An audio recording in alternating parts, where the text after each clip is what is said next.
Di video kali ini kita akan belajar bagaimana caranya menginput data pelanggan sekaligus jenis pelanggan.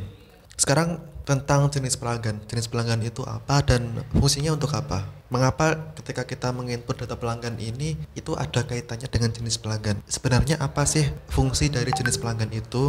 Oke, kita pertama masuk dulu ya ke jenis pelanggan ya. Sebelum ke data pelanggan, kita masuk ke jenis pelanggan. Jadi jenis pelanggan ini adalah kita itu membedakan pelanggan kita.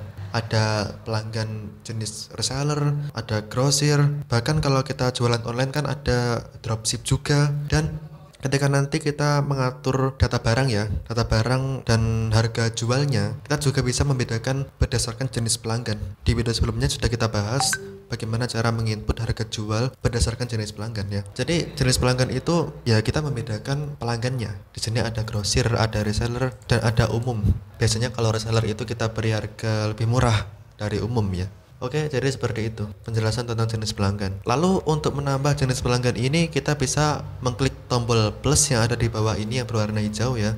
Atau kita juga bisa mengklik F5 seperti itu. Tinggal kita ketik lalu kita enter. Misalkan di sini saya contohkan, saya ketik reseller ya, reseller 2. Nah, oke.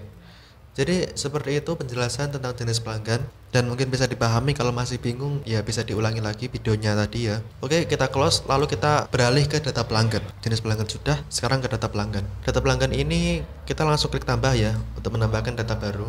Ini adalah kolom yang harus kita isi dalam data pelanggan. Yang pertama ada nama dari pelanggan kita isi di sini. Lalu alamat. Maaf ya, ini namanya saya sarankan menggunakan huruf besar semua ya, biar rapi. Karena ini kan sebelum-sebelumnya kan sudah menggunakan huruf besar. Supaya rapi kita bisa menggunakan huruf besar juga di nama. Alamat juga menggunakan huruf besar.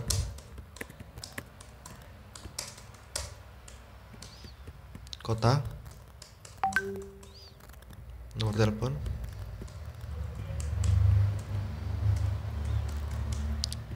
kode pos, dan di sini ada jenis pelanggan yang sudah kita tambahkan tadi. Kita bisa mengeceknya di sini. Ya, di sini kita bisa cek di sini atau menambahkan lewat sini juga bisa jenis pelanggan, atau untuk memilih jenis pelanggan yang sesuai dengan pelanggan yang kita tambahkan ini ya, kita bisa memilihnya menggunakan panah mengarah ke bawah ini. Oke, misalkan pelanggan yang satu ini adalah reseller ya, kita isi reseller bagian sini, reseller. Lalu ada max piutang. Max piutang ini adalah maksimal pelanggan ini itu utang ke toko kita. Jadi kalau misalkan max piutang ini kita isi 50.000, maka pelanggan ini itu nggak bisa utang ke toko kita lebih dari 50.000. Jadi seperti itu.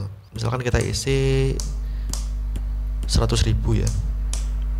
Lalu ada saldo piutang. Saldo piutang ini itu hampir sama seperti di data supplier ya. Kalau di data supplier ada saldo hutang, kalau di data pelanggan ada saldo piutang, yang artinya ini adalah saldo awal piutang. Jadi kalau misalkan belum ada transaksi, ini bisa dinolkan kalau misalkan pelanggan ini itu punya utang ke toko Anda. Misalkan saldo awal piutang ini saya isi 50.000.